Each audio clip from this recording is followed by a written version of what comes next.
welcome back. My name's Diana. This is my channel Bookish Di, and today I am doing the end of year book tag. So it's been a while since I've done a tag and I've wanted to do one, and I saw this one at Angela from Literature Science Alliance's channel, and it seemed like fun. I unfortunately don't know who originated it, but if you know, let me know so I can properly credit them. But this seemed like a fun, fairly easy to do tag about some books that I'm looking forward to in the rest of 2022. So the first question for this tag is, are there any books that you started this year that you need to finish?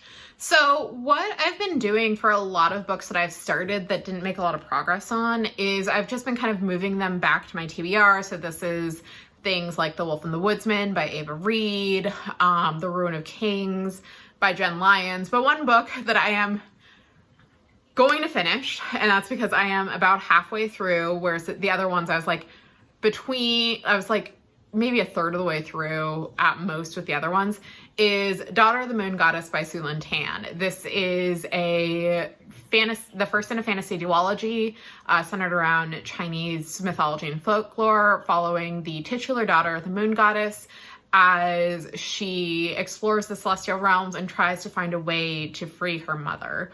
So I had initially started this back in May, and I put it on pause because especially the first third of the book read much more YA than I wanted at the time. So I put it on pause and I've read a little bit more since, and I definitely am interested in where the story is going. So maybe I'll finish it this month, maybe I'll finish it next month, I don't know, but I am going to finish it before the end of the year, especially because I know the sequel comes out later this year and I would like to pick that up at some point. But anyway, yes, I am going to do my best to finish Daughter of the Moon Goddess before 2022 ends. The second question is, do you have an autumnal book to transition to the end of the year?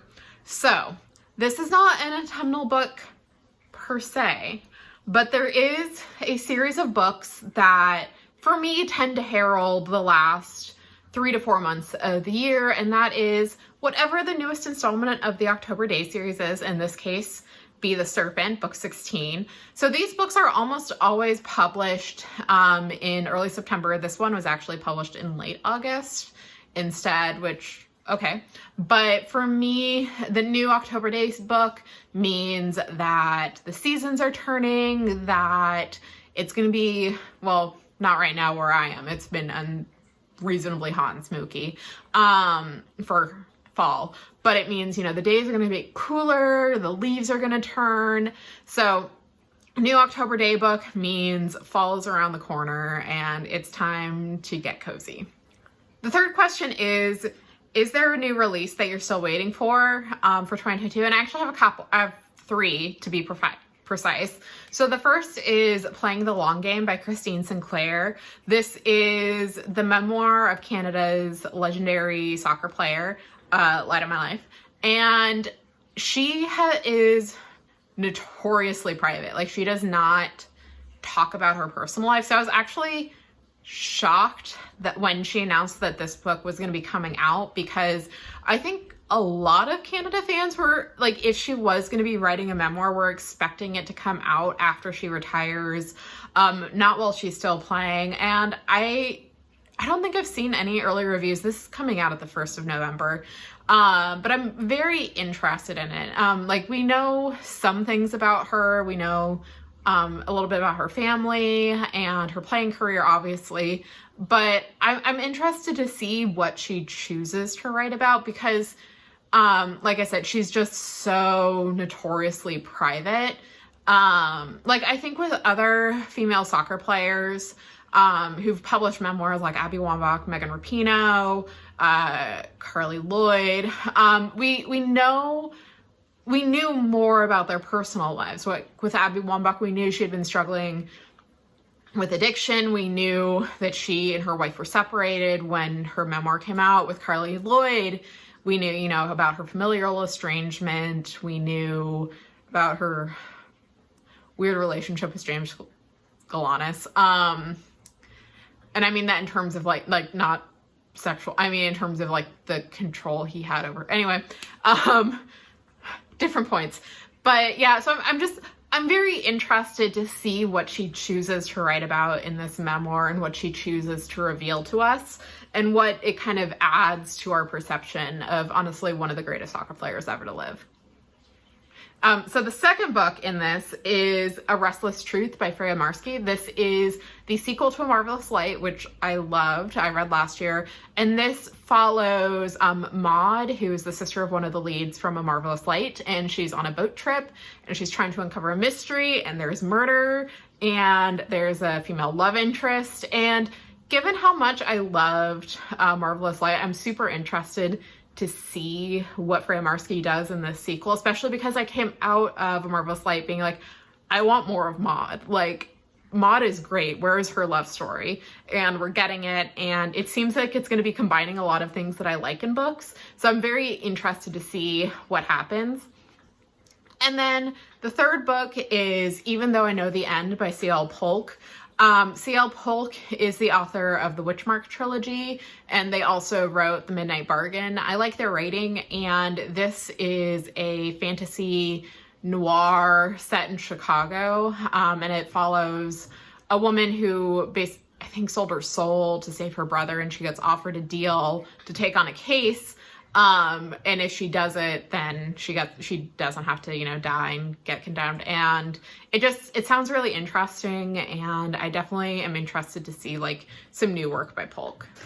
The fourth question is, what are 3 books that you need to read before the end of the year? So I am limiting myself to only 1 book from my reader on haul list.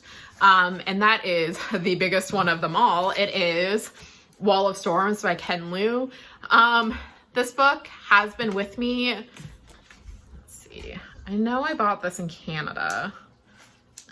I think I might have bought it. Let's see. I think I got this in 2017. So it's been 5 years. Yeah, I got it on remainder. Anyway, she is 800 pages, big chunky book. I've been putting off reading it. I did finally read Grace of Kings, which was fine. I did have some issues with it, but everything I've heard is this book is so much better. So this is going to be a priority. I think when we get Tome Topple, this will be the main thing I focus on. But yeah, big chunky book. The second book on this list is one I'm for sure saving for December. And that is Holiday Heroine by Sarah Kuhn. This is unfortunately the final book in the Heroine Complex series, and this follows Bee, and there are going to be kaiju and holiday movie alternate dimension and surfing Aveda Jupiter. Anyway, I really love this series. I'm really sad that it's ending, but I'm hoping this will be a fun way to go out holiday book. So yeah, I'm saving it for December, and I'm for sure nominating it for Best Series for the Hugos. And I don't know, maybe I'll do a video wrap up of this series because I want more people to read it. It's just so much fun, and I didn't want it to end. And then the last book is another new release, and that is The Sunbearer Trials by Aidan Thomas. This is the first in his new fantasy duology, and it follows the semidios son, Quetzal, who's the goddess of birds. And every 10 years, every 10 years, there's the Sunbearer Trials where the winner gets glory and the loser gets sacrificed to keep the sun going. I loved Cemetery Boys. It was one of my favorite books that I read last year, and I am really looking forward to reading this. The cover is gorgeous. It's very shiny. And I don't know, I'm really interested to see, I'm really interested in reading the world building in this. I think it's going to be really interesting. The fifth question is there a book that you think could shock you and become a favorite of the year? And for me, I think potentially it could be The Monsters We Defy by Leslie Penelope. This is a historical fantasy set in, I think, 1920s Washington, D.C., and there's a heist, and I love me some heists. And I've read one of Penelope's other books. She has a fantasy romance series, The Earthsinger Chronicles, and I read the first one and enjoyed it. And when I heard that she was doing this book, I'm like, I need that. So I haven't read it yet. I am going to be reading it in November for a podcast with my friend Renee. But I think this could potentially be a favorite. Like, I love heists. I love historical fantasy. And I think the premise of this is really interesting. And I really want to see where this book is going to go. And then the final question is, have you already started making reading plans for next year? And well, no, I do like a couple of TBRs in a year because for the most part, I'm a mood reader. I read what library book is due soon. I read based on, I guess, vibes more than anything. Like, it's just kind of what book is looking interesting. Is there something I'm just in the mood for? Like, am I in the mood for romance? Am I in the mood for fantasy? Am I in the mood for mystery? I never know. So I don't try and plan it out. I don't know. It just makes me anxious. I don't like TBR. I don't like having too many TBRs throughout the year.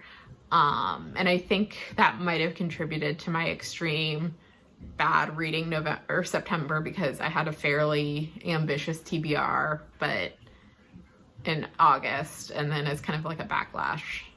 I don't know. Anyway, I have not planned my reading at all for 2023. I don't know if I will do anything outside of a couple readathon TBRs. So that is my end of year book tag. Do any of these books sound interesting?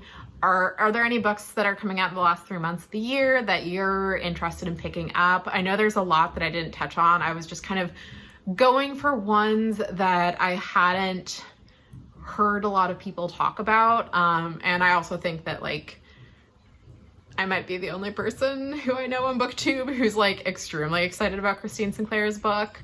But anyway, please let me know in the comments below, or let me know, like, if you've picked up a sports memoir and you have opinions about that. I think that could be interesting. Cause it's a very interesting topic, or a very interesting genre. Anyway, thank you all so much for watching. If you enjoyed what you see, please like and subscribe, and have a great rest of your day. Bye.